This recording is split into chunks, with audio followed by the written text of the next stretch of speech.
Hello and welcome back to the fifth part of the history of the education, and we was discussing about the Chinese education system, and now we are completing this education series from the around to the 13th century until the latter part of the 19th century. The three character classic, which is the embodiment of the Confucian thought suitable for the teaching to the young children, survived to the children's first formal education at home. The text is written in the triplets of the characters for the easy memorization, which is illiterately common for the most people at that time. The oral tradition of the reciting the classical encouraged its popularity and the survival through the centuries with a short and the simple text arranged in the three character verses.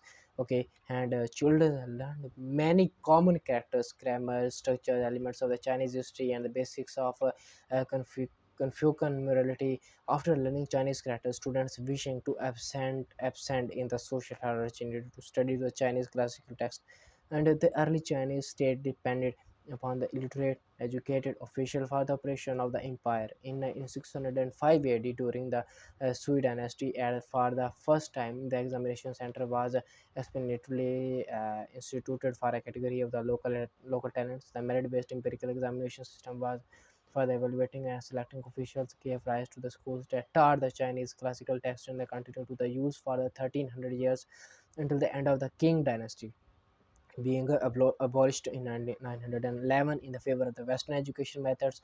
The core of the curriculum for the empirical civil service as examination from the favor of the Western education method.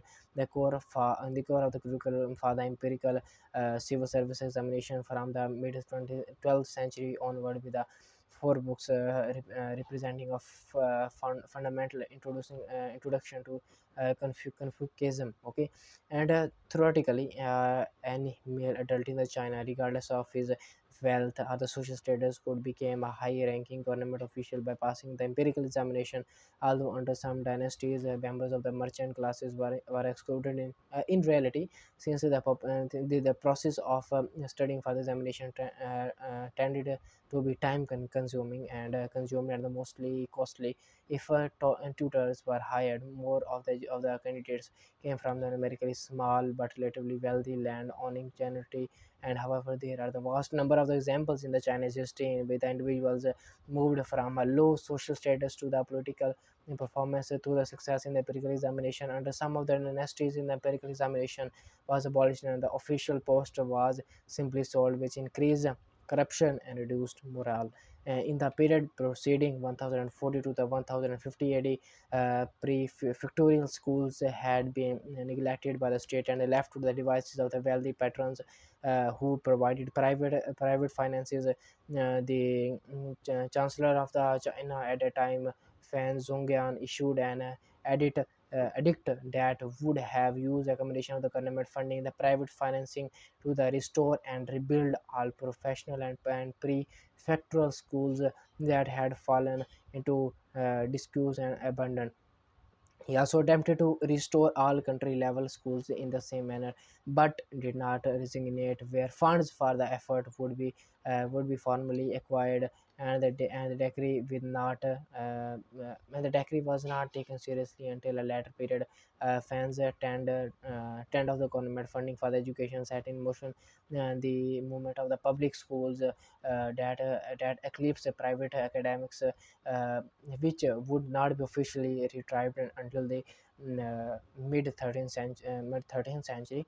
The first Now we are discussing about about India's education system. The first Melosian and the few centuries preceding its side, the flourishing of the higher education in Nalanda and Takashli University, Yujan, and Vikri Mashla universities. Among the subjects taught for the art, architecture, painting, logic, mathematics, grammar, about the philosophy, about astronomy, literature, about the Buddhism and Hinduism, and Arthashastra, economics and politics, law and medicine, etc. Each university specialized in a particular field of study. Takshila specialized in the study of medicine, while Yujan laid emphasis on astronomy, and Nalanda, being the biggest center that handled all branches of the knowledge and housed up to 10,000 students at its peak.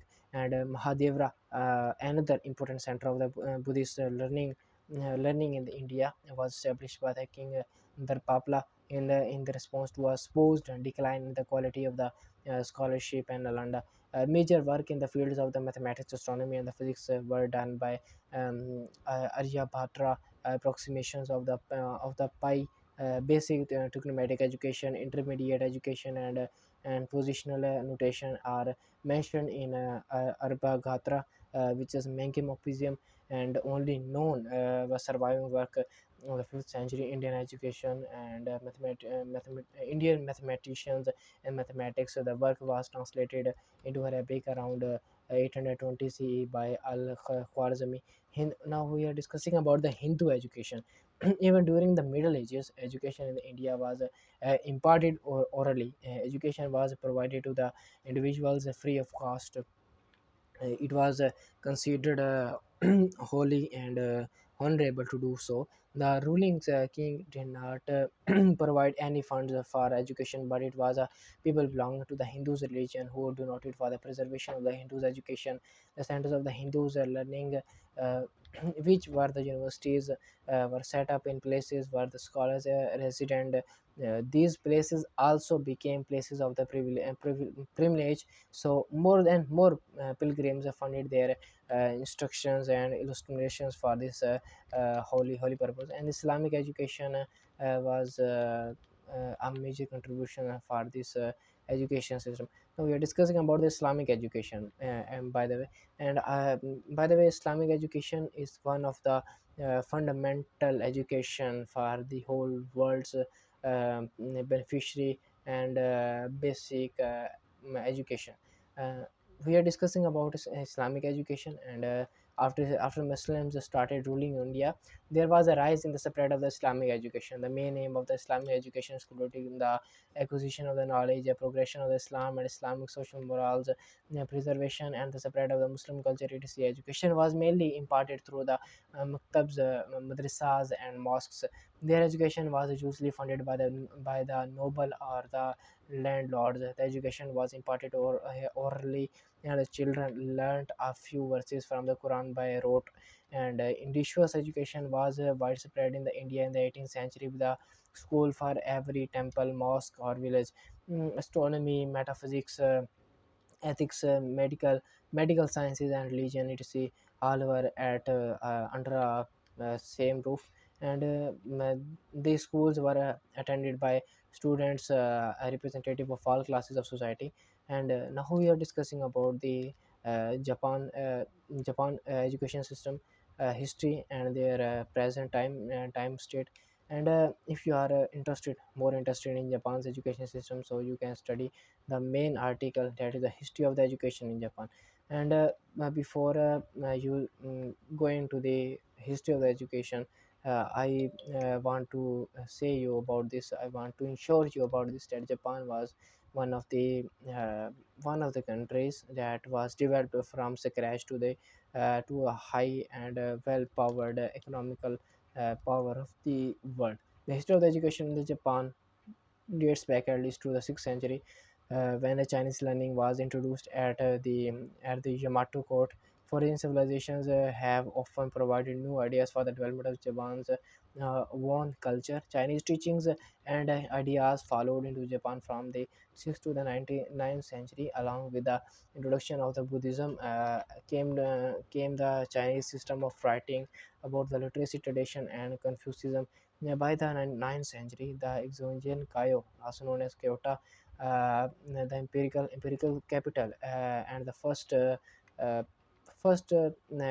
institutions of the higher learnings. And during the remainder of the Heian period, other schools were established by the nobility and the empirical court. During the medieval period, Zen Buddhist monastics was especially important centers of the learning. And the Ashoka schools, the Ashoka's Gado flourished in the 15th century as a center of the higher learning.